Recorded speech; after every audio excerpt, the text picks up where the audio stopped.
Yep.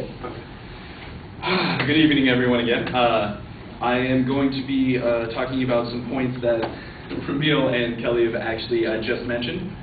Kelly actually mentioned that even if Obama does not support Anwr drilling, that possible future presidents could, and then it would ultimately result to the Senate. Well, recently the Senate just voted down the Anwr drilling, which I stated.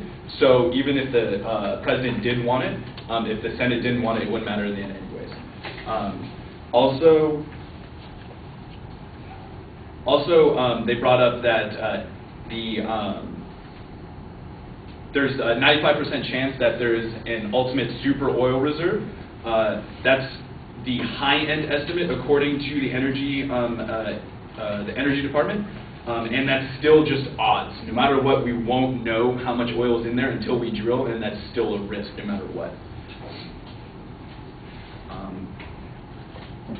They also stated that the drilling scheduled for the caribou, they could work around caribou's migrating patterns, whatever that may be. If it's 2 months out of the year, are we really going to stop drilling for that much time out of the year and then start it up again?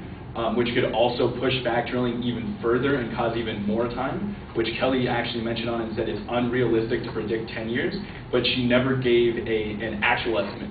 So is 5 years realistic? Is 20 years realistic? Considering we don't have a time estimate, we won't know.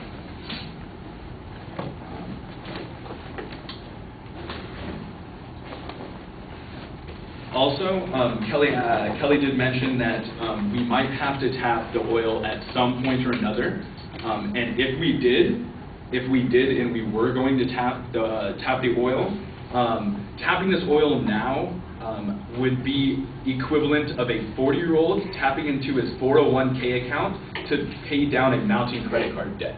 There's no reason to go into the oil now if we wanted to do it at some point in time. We might as well wait until we absolutely need the oil, if that's going to be the case.